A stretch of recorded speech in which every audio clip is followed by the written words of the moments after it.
किसी देश की मुद्रा को अलग अलग नामों से पुकारा जाता है, जैसे भारत में रुपया, अमेरिका में डॉलर आदि। दरअसल यह भौतिक करेंसी होती है, यानी इसको हम आप देख सकते हैं और टच भी कर सकते हैं, और नियम के अनुसार किसी भी स्थान या देश में इसका इस्तेमाल कर सकते हैं।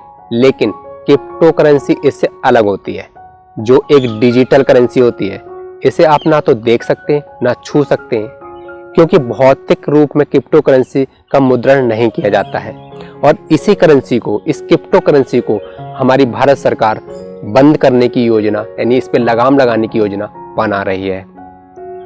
और इस क्रिप्टो करेंसी का दूसरा नाम आभासी मुद्रा भी कहा जाता है। यह पिछले कुछ सालों में ऐसी करेंसी काफी प्रचलित हुई है। क्रिप्टो करेंसी एक यूनिट बेहद जटिल डिजिटल कोड होता है और इस कोड की नकल नहीं की जा सकती। आम करेंसी की तरह क्रिप्टो करेंसी को भी एक्सचेंज मीडियम के तौर पर इस्तेमाल किया जाता है। इसे डिजिटल एसेट्स के लिए तैयार किया जाता है। क्रिप्टो करेंसी एक ऐसी मुद्रा है जो कंप्यूटर एल्गोरिथम पर बनी होती है। यह एक स्वतंत्र मुद्रा है जिसका कोई मालिक नहीं होता। यह करेंसी किसी भी एक अथॉरिटी के काबू में नहीं होती है। अमूमन रुपया, डॉलर, यूरो या अन्य मुद्राओं की तरह इस मुद्रा का संचालन किसी राज्य, देश, संस्था या सरकार द्वारा नहीं किया जाता है। यह एक डिजिटल करेंसी होती है जिसके लिए क्रिप्टो करेंसी का प्रयोग किया जाता है। आमतौर पर इसका प्रयोग किसी सामान की खरीदारी या कोई सर्विस खरीदने के लिए किया जा सकता है। दोस्तों, ये तो था क्रिप्टो करेंसी क्या होती है। दोस्तों, इस क्रिप्टो करेंसी की शुरुआत कहां से हुई? क्रिप्टो करेंसी की शुरुआत 2009 में हुई थी, जो कि एक बिटकॉइन थी। यानी बिटकॉइन को तो आजकल लगभग हर कोई जानता है। इसको जापान के संतोषी मोतो नामक इंजीनियर ने बनाया था। प्रारंभ में उतनी प्रचलित नहीं थी, लेकिन धीरे धीरे इसके रेट आसमान छूने लगे, जिससे यह सफल हो गई। देखा जाए तो 2009 से लेकर वर्तमान समय तक लगभग 1000 प्रकार की क्रिप्टो करेंसियां बाजार में मौजूद है, जो peer to peer electronic system के रूप में कार्य करती हैं।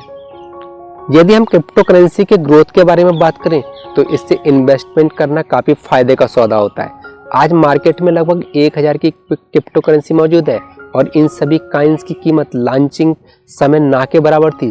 हालांकि कुछ ही सालों में इसकी कीमत $1000 तक भी पहुंच गई। अब आप बिटकॉइन को ही ले लीजिए।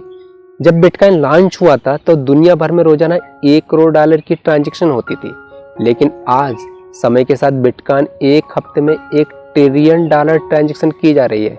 पूरी दुनिया में फिजिकल करेंसी की हफ्ते भर ट्रांजैक्शन लगभग $70 ट्रिलियन की हो जाती है। $1 की कीमत से शुरू हुआ बिटकॉइन आज $1200 की कीमत तक पहुंच चुका है।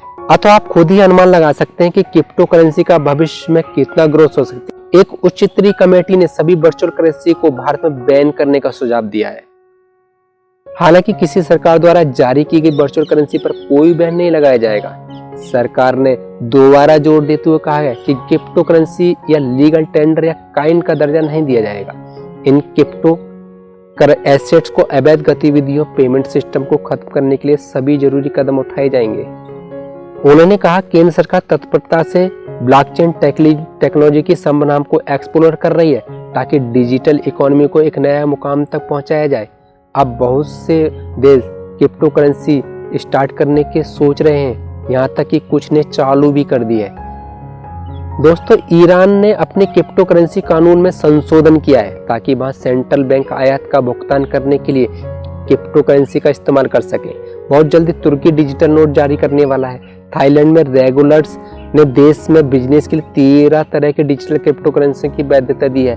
दावा किया जा रहा है कि स्विट्जरलैंड की सरकार भी डिजिटल करेंसी लॉन्च करने पर विचार कर रही है।